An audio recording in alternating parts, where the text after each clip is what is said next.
loving sisters and best friends. Scott, my family and I look forward to spending more time with you and your family.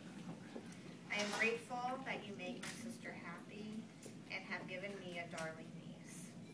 I wish the best for both of you. To that, cheers to the happy couple, and may your life together be full of laughter and joy. My brother is heartbroken that he cannot be here, but he has asked me to read this. Our brother.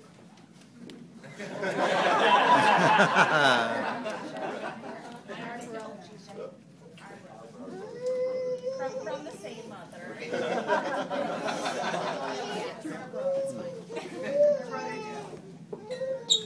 Okay, so this is his speech to Jodi and Scott. First, let me state the obvious. How much I wish I could be with you on your wedding day, and how I want to make sure you know how happy I am for you and Scott. Jodi, I would say your last 4 or 5 boyfriends, let's just count the ones that you held on to long enough to meet Mom and Dad. After a few months, they would say, I think this may be the one. I would say, give it another week. Either he laughed weird, didn't open the door for you, smelled funny, wasn't Jewish, was too Jewish, and then Scott came along. A few months went by, and again I heard, I think this guy may be the one. And then a few more months went by, and a few more months, and months became a year. Not only did Mom and Dad like this guy, they really liked this guy, and said there was something different.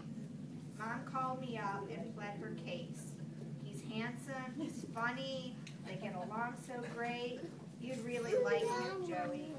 I was starting to get convinced, but also curious, does such a person actually exist? And has Jodi really found him? And then I met him for the first time and saw the two of you interact together, and there was clearly something quite different. There was an ease about you that I don't know if I've ever seen before. Jodi, as I know you a little better than I do Scott, I want to spend a minute talking to you directly. You are my big sister, and as we are closer in age, I was able to spend more of my youth with you. You were so instrumental in shaping me and supporting me as a little brother and as a person in this world. You have a heart so incredibly expansive, and your love of your family and those close to you is simply beyond compare. I have to say, I always knew this day would come for you. And I knew you would wait it out as long as you had to until you knew you weren't settling, not even a little bit. Scott, you are truly a lucky man. My sister wants nothing more in this world than to let her heart shine to those who have the ability to reflect it back to her, and she deserves nothing but the best. There is a strength you have, Jodi, in the willingness to expose the fragility of your heart.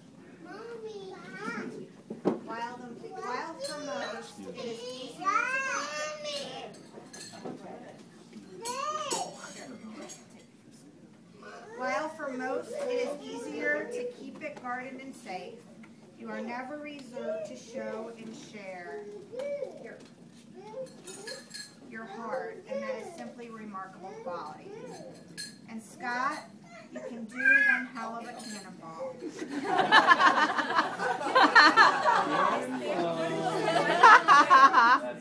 In all seriousness, wait, we missed it. And Scott, you can do one hell of a cannonball. Cannonball. In all seriousness, while I haven't had a chance to spend a ton of time with you, Scott, it is quite obvious that you are a compassionate, genuine person with a remarkable sense of humor, a zest for life, and a true love of your family. I really look forward to spending more time with you and getting to know the person in the world who Jodi trusts to be the father of her child and her life partner. Jodi texted me recently reminding me about how when we were kids we used to eat white bread with our Chef Boyardee raviolis. There was something in that, what would seem to be a trivial memory that reminded me of so many moments we had growing up together. From making Christmas t-shirts on Christmas Eve, quite a memory for two Jewish kids, sliding down the stairs on our pillows, to driving your go-kart into a wall full of spare tires.